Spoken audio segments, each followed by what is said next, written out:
Hello and welcome to the channel. आज का हमारा एक नया पैराग्राफ है। द कंप्यूटर टाइटल है। तो चलिए देखते हैं क्या कुछ है इसमें। एक एक वर्ड का मैं यहाँ ट्रांसलेट करती जाऊँगी ताकि आप लोगों के लिए इजी रहे समझना। और ट्रांसलेशन मेथड जो आपको बताए हैं वो ज़रूर आप इसमें करके देखिएगा एक्सरसाइज के तौर पे।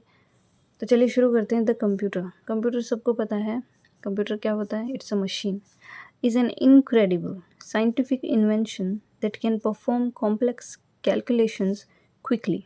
The computer means computer is means है एन एक incredible मतलब अविश्वसनीय एड वगैरह आते हैं टीवी पे तो इनक्रेडिबल इंडिया लिखा हुआ आता है बहुत बार, मतलब अविश्वसनीय। ठीक है। साइंटिफिक, साइंटिफिक मतलब वैज्ञानिक। इन्वेंशन आविष्कार। ठीक है। तो कंप्यूटर क्या है? कंप्यूटर एक अविश्वसनीय वैज्ञानिक आविष्कार है। That can perform complex calculations quickly. That मतलब जो कि, कैन मतलब सकना। तो यहाँ पे फर्स्ट फॉर्म है, कैन परफॉर्म है ना, फर्स्ट फॉर्म है तो प्रेजेंट इंडेफिनिट टेंस हुआ जिसमें ता है, ते है, ती है आता है। ठीक है। तो कैन परफॉर्म मतलब, कैन मतलब सकता है। परफॉर्म, परफॉर्म मीन्स प्रदर्शन करना या दिखाना। कॉम्प्लेक्स मतलब जटिल। कैलकुलेशंस होती हैं गणनाएं। क्विकली मतलब जल्दी जल्दी। ठीक है। तो ये एक ऐसा अविश्वसनीय वैज्ञानिक आविष्कार है जो कि जल्दी जल्दी मतलब जटिल गणनाएं भी जल्दी जल्दी दिखा सकता है या परफॉर्म कर सकता है या कर सकता है। ठीक है। Computers are used for work, communication, entertainment and even education. Computers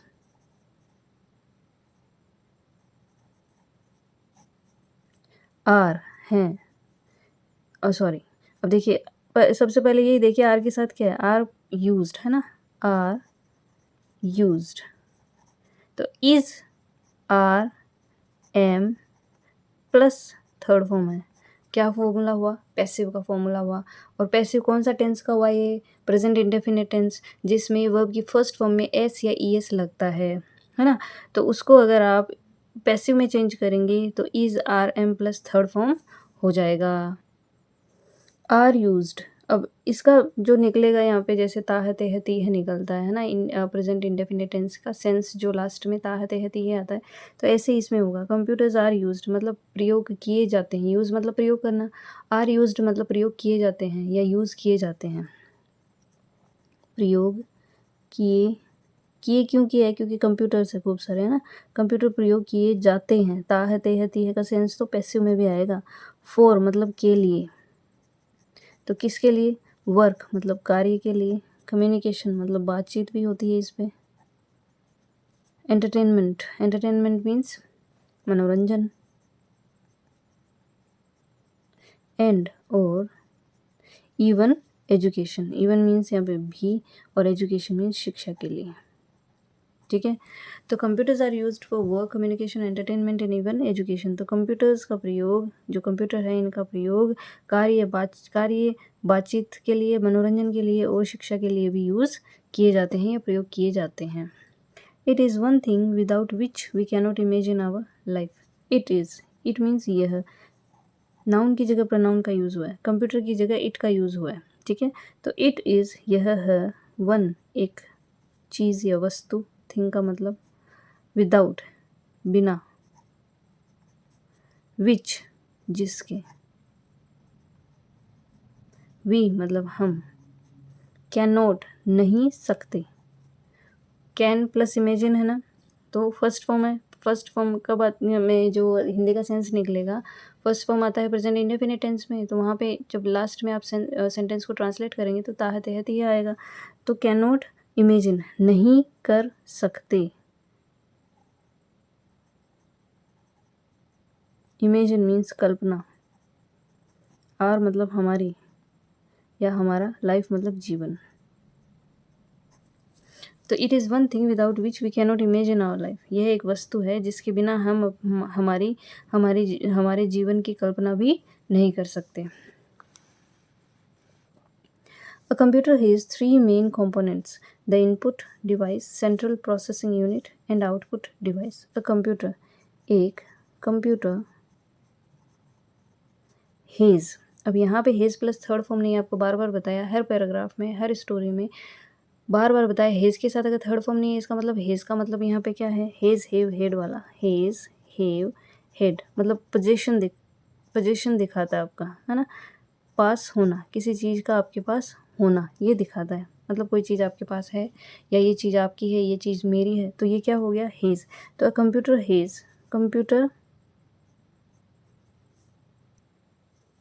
three main components, three means तीन, मेन मीन्स मुख्य, कंपोनेंट्स मतलब भाग। तो अपन इसको ट्रांसलेट कैसे करेंगे, a computer has three main components, एक कंप्यूटर के तीन मुख्य भाग होते हैं, तो यहाँ पे क्या लिखेंगे, होते हैं, ताहते हती है, होते हैं।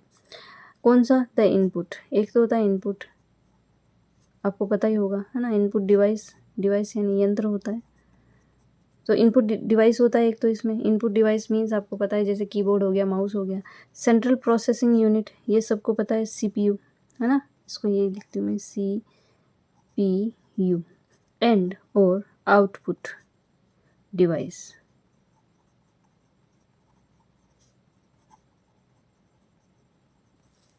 ठीक है। तो इसके तीन प्रमुख घटक होते हैं या भाग होते हैं। The input device is used to feed the instructions, the input device, जो इनपुट डिवाइसेस होते हैं ना, इनपुट डिवाइस ही लिख देती हूँ मैं, क्योंकि अगर इसका हिंदी हुआ तो वो थोड़ा सा सुनने में अजीब लगेगा।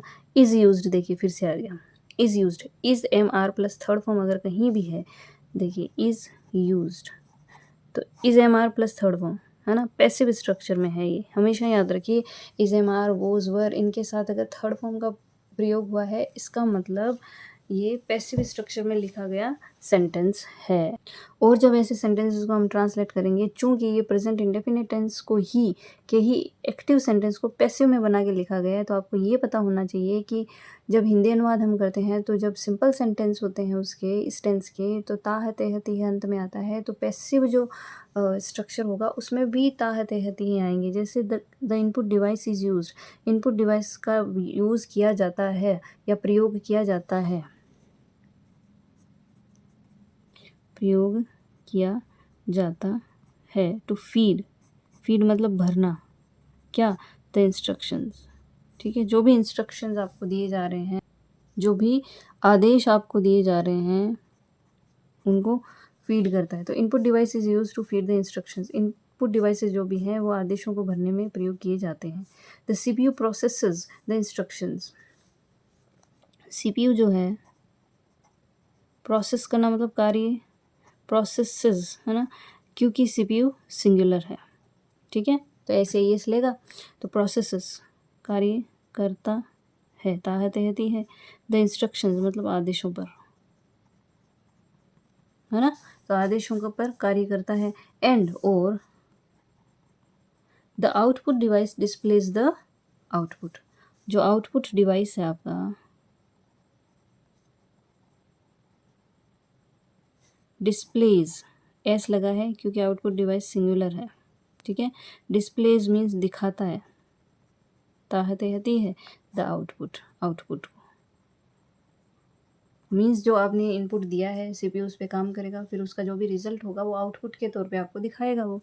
There are three types of computers, there, अब यहाँ देयर का कोई मतलब नहीं है, ठीक है, आपको डमी सब्जेक्ट के तौर पे मैंने बहुत बार बताया, किसी चीज़ का एग्जिस्टेंस दिखाना है तो देयर का यूज़ किया जाता है डमी सब्जेक्ट के रूप में। कई बार क्या होता है, ग्रामेटिकली सेंटेंस तो ठीक है, लेकिन उसका जब अनुवाद करते हैं तो भी ठीक है, लेकिन कई बार उस स्ट्रक्चर को बनाने में कुछ ना कुछ मिसिंग रहता है, तो वहाँ पे हम डमी सब्जेक्ट का यूज़ करते हैं, और वो क्या होता है, there. There are three types of computers, are मतलब हैं, थ्री मीन्स तीन, टाइप्स मतलब प्रकार, ओ मतलब का की कंप्यूटर,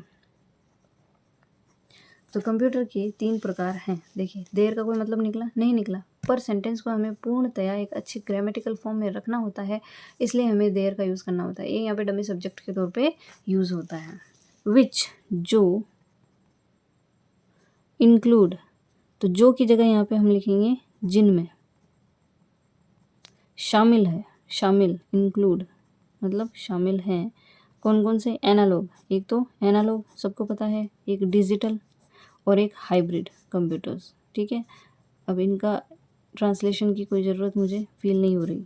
तो there are 3 types of computers, 3 प्रकार के कंप्यूटर होते हैं which include analog digital and hybrid computer, जिनमें शामिल हैं कौन कौन से एनालॉग डिजिटल और हाइब्रिड कंप्यूटर। इतना तो जनरल नॉलेज आप रखते ही हैं।